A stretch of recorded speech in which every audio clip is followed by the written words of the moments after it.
ओम नमः शिवाय। ओम नमः शिवाय। हर हर महादेव। आप सभी को मेरा प्रणाम। आज हम बात करने वाले हैं ऐसे सवालों के जवाबों की जो आपके जीवन को एक नई दिशा दिखाने में मददगार साबित होंगे। हमने अपने पिछले वीडियो में आपसे वो सवाल किए थे। आप में से बहुत लोगों ने हमें उत्तर दिए, व्हाट्सएप किए, फेसबुक पे कमेंट्स किए, यूट्यूब पे कमेंट्स किए। मैं उन सबको धन्यवाद देता हूँ कि आपने बहुत अच्छा प्रयास किया। तो मैं एक बार आपको वो प्रश्न बता देता हूँ दोबारा से। प्रश्न इस प्रकार थे कि बुद्धि से तेज, बुद्धि से बड़ा कौन है? अग्नि से ज़्यादा ज्वलनशील कौन है? पृथ्वी से भारी कौन है? पानी से हल्का कौन है, पतला कौन है? और काजल से काला कौन है?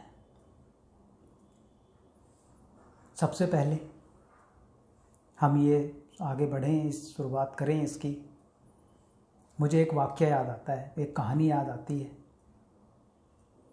कहानी है नेतालाल की। नेतालाल एक शराबी था।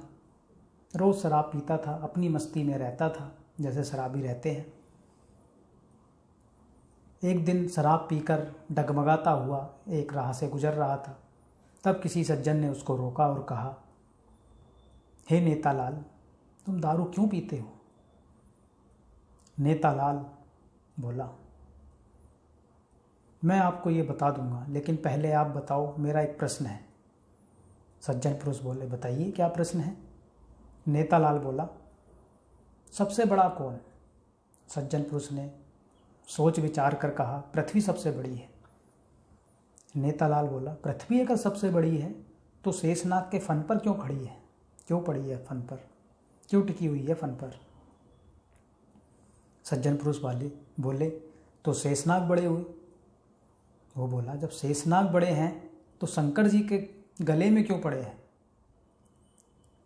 सज्जन पुरुष बोला, तो फिर शंकर जी बड़े हुए कि जब शंकर जी बड़े हैं तो कैलाश पर्वत पर क्यों बैठे हैं?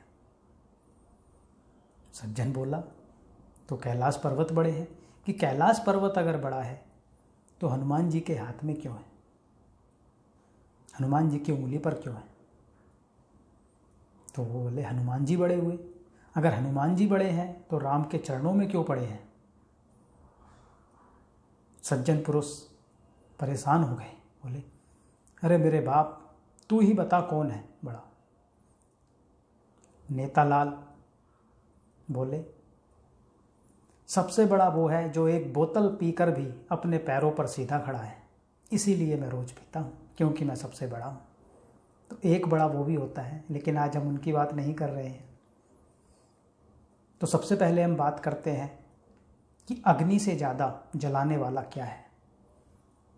चिंता। हम सब ने सुना है, चिंता चिता के समान है। चिंता किसी भी प्रकार की, वो बदले की हो सकती है, वो किसी संबंध के कारण हो सकती है, पुत्र के कारण हो सकती है, पुत्री के कारण हो सकती है, दोस्त के कारण हो सकती है, बदले की भावना से हो सकती है, तृष्णा से हो सकती है, किसी भी चीज़ की हो सकती है चिंता। हम सिर्फ चिंता किए जा रहे हैं। जब हम ज्योतिष में किसी की पत्री देखते हैं, जिसका मन पीड़ित होता है, यानी कि उसका चंद्रमा पीड़ित होता है, हम ये देख पाते हैं कि ये कितना पीड़ित होगा।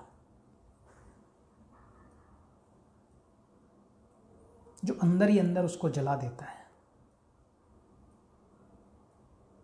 इस पर मुझे एक वाक्य याद आता है, संक्षिप्त में मैं आपको बता रहा हूँ।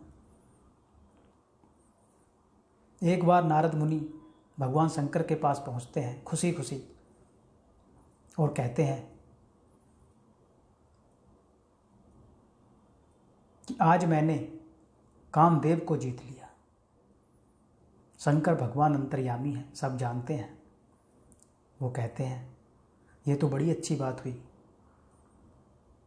और उनको अपने गले से रुद्राक्ष की एक माला उतार कर उनके गले में डाल देते हैं खुश होकर। नारद मुनि अभी भी बहुत खुश हो रहे हैं। कुछ बताने को चाह रहे हैं। जब कोई बड़ा काम करके आता है तो उसमें अभिमान आ जाता है, वो फूला नहीं समाता, वो कुछ कहना चाहता है। ऐसे ही नारद मुनि है। तो भगवान शंकर बोले, अभी मुझे ऐसा लगता है कि आप कुछ और भी कहना चाहते हैं। नारद मुनि ने कहा, भगवान, जिसको आप ना जीत पाए उस काम को मैंने जीत लिया।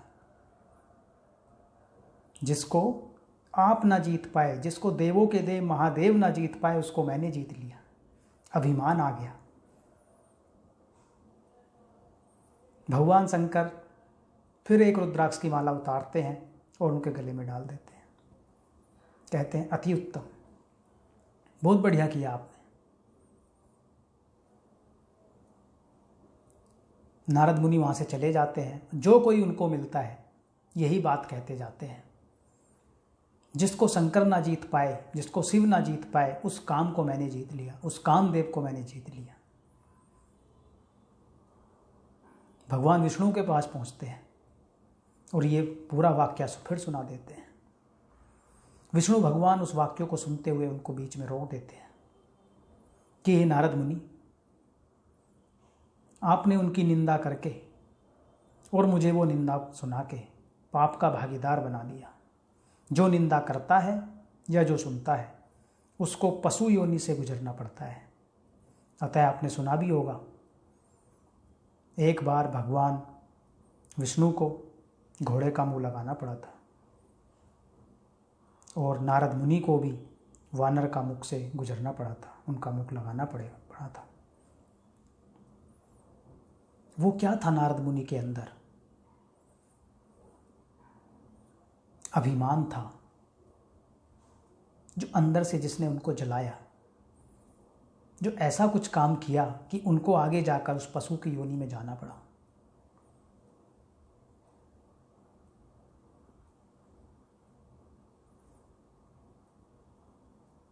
पानी से भी पतला ज्ञान होता है। अगर किसी के पास ज्ञान है तो वो किसी भी चीज़ को सूक्ष्मता से देख सकता है, उसकी गहराई में जा सकता है। पृथ्वी से भी भारी है पाप। अगर कोई बुरा कर्म करता है और उसको उसका ज्ञान हो जाता है, जब उसको ये समझ में आता है कि मुझसे ये पाप हो गया, तो उसके दिल पर बड़ा भार आ जाता है। वो भार, वो पीड़ा असहनीय हो जाती है, क्योंकि वो पश्चाताप की आग में फिर जलने लगता है।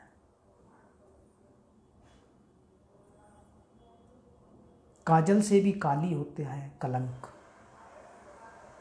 जब किसी पर कलंक लग जाता है वो सदियों सदियों तक हटाए नहीं हटता। जैसे कैकेयी पर लगा राम को वनवास कराने का कलंक, उसके बाद किसी भी नारी का नाम कैकेयी नहीं पड़ा। वो कलंकी तो है जिसने अपने पुत्र समान बेटे को वनवास करा दिया। कलंक लगा विभीषण को। आज भी हम कहते हैं, घर का भेदी लंका ढाए। ये कलंकी तो है। कई हजार वर्ष गुजर गए लेकिन कोई इस बात को भुला नहीं पाया। तो काजल से भी गहरा है, काला है कलंक, जो एक बार लग जाए वो हटाए नहीं हटता। अब हम बात करते हैं बुद्धि की, जो बड़ा अहम है। बुद्धि से बड़ा क्या है, उसको जानने से पहले हमें ये समझना होगा कि बुद्धि क्या है। बुद्धि कहाँ से विकसित होती है? बच्चा जन्म लेता है, सबसे पहले उसको उसके परिवार से, उसकी माँ से संस्कार मिलते हैं। वो परिवार में चीज़ें कुछ अपने होते हुए देखता है, वहाँ से कुछ ज्ञान अर्जित करता है, कुछ संस्कार अर्जित करता है। उसी के आधार पर उसका एक दृष्टिकोण बनता है। फिर वो स्कूल में जाता है, वहाँ से कुछ ज्ञान अर्जित करता है, अपने मित्र बनाता है, उनकी संगत में रहता है। धीरे धीरे उसके जीवन में कुछ घटनाएं घटती हैं, उन सब से वो एक अनुभव प्राप्त करता है और उन सबको मिलाकर वो अपना जीवन के प्रति एक दृष्टिकोण बनाता है, अच्छा या बुरा। जैसे जो पुलिस विभाग में होते हैं उनका एक दृष्टिकोण होता है, वो हर किसी को शक की नज़र से देखते हैं, क्योंकि उनका व्यवसाय ऐसा है, वो किसी पर भी विश्वास नहीं कर सकते। और वही उनका नज़रिया उनके निजी जीवन में भी झलकता है। वो पहले नकारात्मक चीज़ों को देखेंगे, किसी पर विश्वास नहीं करेंगे। कोई चोर है, वो चोरी करे ना करे लेकिन ताक झांक जरूर करता रहता है, हर जगह ये हिसाब लगाता रहता है। वो उसका एक नज़रिया है। वो चोरी करता ही इसलिए क्योंकि उसने बचपन से सीखा है, उसके संस्कारों में ये आया है, उसको वो सही लगता है और बुद्धि से करता है, विवेक से करता है चोरी। ऐसे ऐसे चोर हुए हैं जो विश्व प्रसिद्ध हैं, जो कभी शायद पकड़े भी नहीं गए। एक साधु होता है, सच्चा संत होता है, उसका एक नज़रिया अलग होता है, वो सब में अच्छाई ढूंढता है। जैसे महात्मा बुद्ध जब पहली बार अंगुलीमाल से मिले तो मिलने से पहले सब लोगों ने उनका रास्ता रोका कि उस रास्ते से ना जाइए, अंगुलीमाल रहता है, जो भी उस रास्ते से जाता है उसको वो मार देता है और उसकी उंगली काट कर गले में धारण कर लेता है, क्योंकि उसने कोई वचन लिया हुआ है। गौतम बुद्ध ने कहा जब उसमें इतनी निष्ठा है उस वचन को पालन करने की, तो अगर वो धर्म के मार्ग पर चलेगा तो निश्चित रूप से समाज के लिए बड़ा कल्याणकारी साबित होगा। उन्होंने उसकी वो अच्छाई देखी और उससे मिलने के बाद अंगुलीमाल का हृदय परिवर्तित हो गया, ये हम सब जानते हैं। तो एक ही दृष्टिकोण ही तो था जो हमने संस्कारों से लिया, अच्छा या बुरा। हम कुंडलियाँ देखते हैं, हमारे पास हर तरह के जातक आते हैं, जो दुखी होते हैं, जो सुखी होते हैं, हर तरीके के जातक होते हैं। दो जातकों की, महिला जातकों की मैं आपको एक किस्सा बताता हूँ। एक महिला जातक जो वैवाहिक जीवन से बड़ी परेशान थी, रोज कलह होती थी उनके जीवन में, उसका दृष्टिकोण मैं बताता हूँ। फिर मैं उसका बताता हूँ जो अपने वैवाहिक जीवन में बहुत खुश थी। जो पहली महिला थी जिसके घर में कलेश होता था, उसका दृष्टिकोण ये था। एक उसने वाक्य बताया, उसने एक समय या 2 बार अपने पति को किसी काम के लिए पैसे दे दिए। हर परिवार में ऐसा होता है।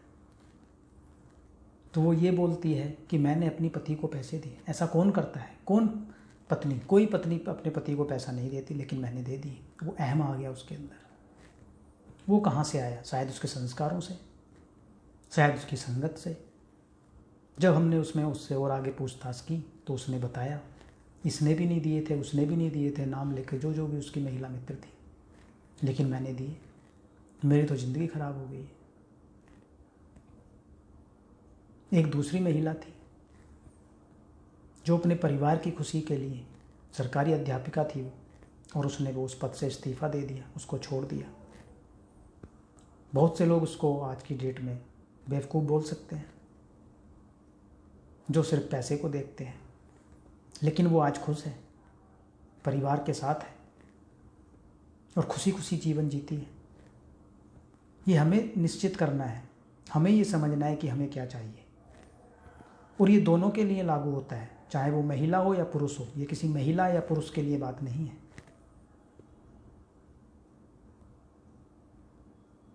कि अगर हम किसी संबंध में हैं, किसी रिश्ते में हैं, हमने शादी की है, तो दोनों को अपनी जिम्मेदारियां निभानी होती हैं, अच्छे बुरे वक्त में साथ देना होता है। लेकिन आज हम ये बात नहीं समझते, क्योंकि हमारा दृष्टिकोण बदल गया है, हमारे अंदर अहम आ गया है।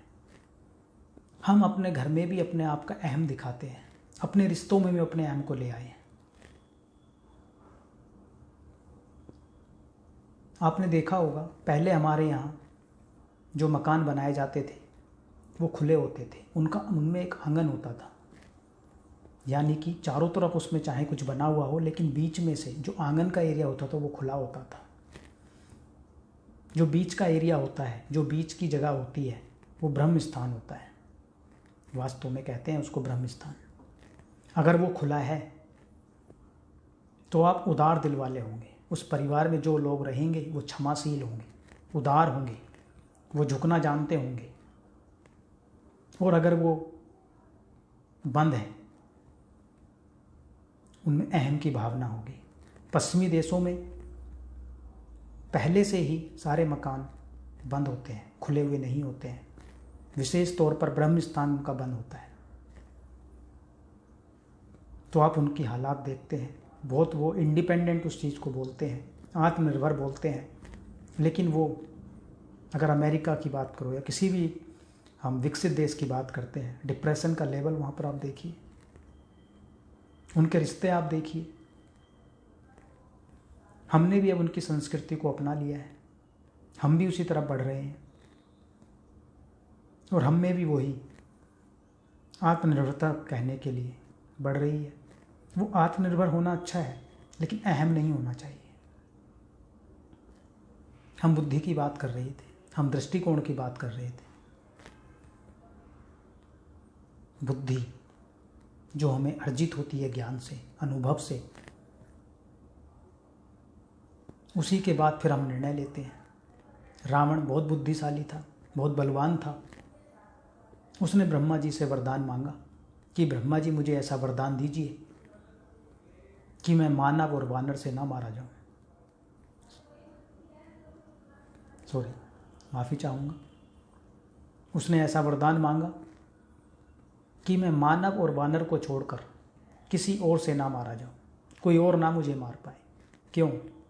क्योंकि वानर और मानव को तो वो तुच्छ समझता था अपने बल के आगे। लेकिन अंत में क्या हुआ? भगवान विष्णु ने राम के रूप में जन्म लिया, साधारण मानव में जन्म लिया के रूप में, और एक साधारण मानव के हाथों उसका अंत हुआ। हिरण्यकश्यप, उसने वरदान मांगा था कि मैं ना दिन में मारा जाऊं ना रात में, ना मुझे पशु मार सके ना मुझे मानव, ना मुझे ऊपर मारा जा सके ना नीचे। तब भी उसका अंत हुआ। नरसिंह अवतार हुआ भगवान विष्णु का। उन्होंने बुद्धि तो बहुत अपनी यूज करी, अंत क्या निकला? किसके अधीन काम किया बुद्धि ने? कौन था वो जो बुद्धि से इस तरीके के काम करवा रहा था? क्यों वो पूर्णता को सिद्ध नहीं हुए? क्यों वो कोई ऐसी योजना नहीं बना पाए कि वो अमर हो जाते हैं?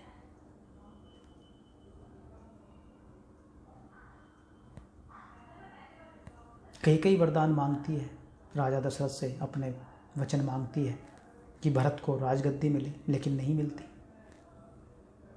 राम को वनवास दिला के भी भरत इनकार कर देते हैं। कोशिश तो की उन्होंने, बुद्धि ने पूरी योजना तो बनाई, लेकिन फलीभूत तो नहीं हुई।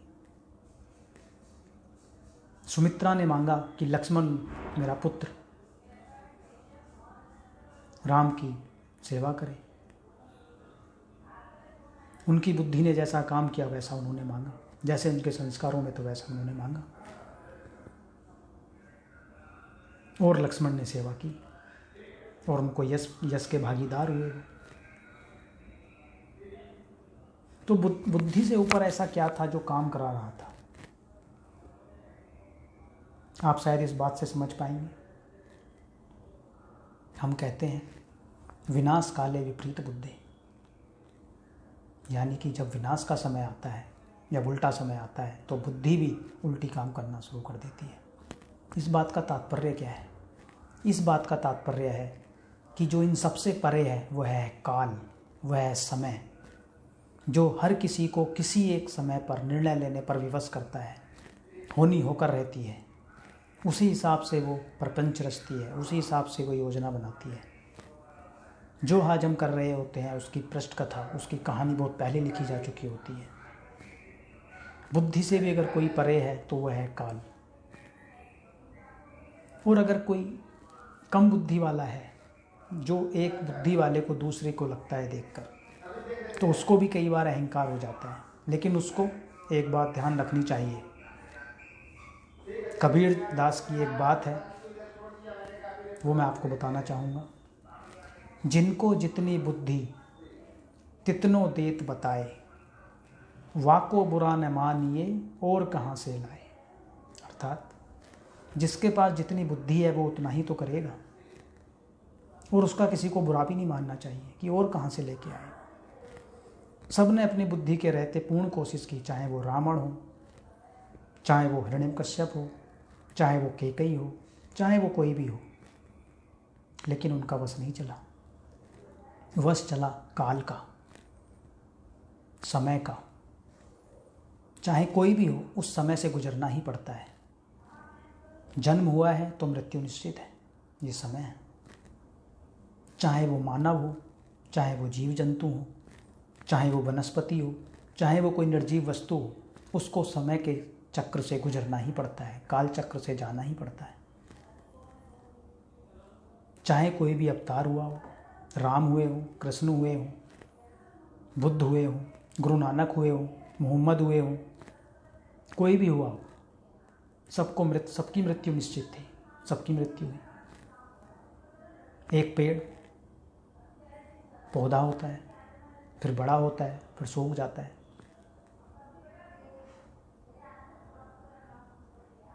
कोई पत्थर एक समय के बाद घिस के ख़त्म हो जाता है, पहाड़ टूट जाते हैं, तहस नहस हो जाते हैं। यानी कि अगर इन सबसे कोई ऊपर है तो वह है समय। यह समय ही तो है जो किसी को भी कुछ भी करने पर विवश कर देता है। हर कोई एक विशेष परिस्थिति में एक निर्णय लेता है, वो मजबूर हो जाता है। जैसे मान लीजिए मैं आपको बोलता हूँ एक पैर उठा लीजिए, आप एक पैर उठा लेंगे। खड़े हैं आप, मैंने बोला आप एक पैर उठा लीजिए, आपने एक पैर उठा लिया। अब मैं बोलता हूँ दूसरा पैर उठा लीजिए। अब आप कैसे उठाएंगे? या तो पहले वाला नीचे रखेंगे, या गिर जाएंगे, या किसी वस्तु का सहारा लेंगे। आप बंध गए हैं पहले वाले कर्म से, पहले वाले कार्य से। अब परिस्थिति वैसी नहीं रही जैसी पहले थी, अब परिस्थिति चेंज हो गई है। ये समय है, जैसा जैसा समय आता है वैसे वैसे इंसान कार्य करता चला जाता है।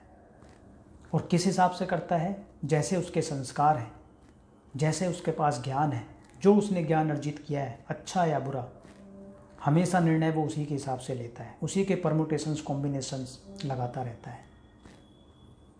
इसीलिए अगर आप गोस्वामी तुलसीदास जी की जब रामायण पढ़ते हैं, रामचरितमानस पढ़ते हैं, तो उसमें एक किस्सा आता है कि बिना प्रभु की इच्छा के तो प्रभु की भक्ति भी नहीं मिलती।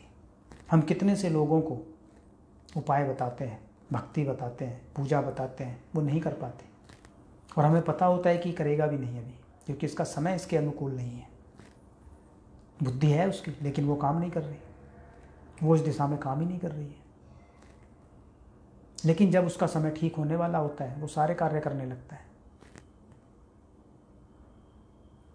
यानी कि अगर इन सबसे कोई परे है, चाहे वो बुद्धि हो या कुछ भी हो, वो है काल। और अगर इस पर विजय पानी है तो आपको प्रभु की शरण में जाना होगा, महाकाल की शरण में जाना होगा। किसी भी रूप में, किसी भी अवतार में आप पूजा करनी होगी, भक्ति मार्ग या कोई भी मार्ग आपको एक अपनाना होगा, प्रभु की शरण आपको लेनी होगी। इसी के साथ मैं आपसे विदा लेता हूँ। अगली किसी नई वीडियो में हम दोबारा मिलेंगे। हर हर महादेव। ओम नमः शिवाय।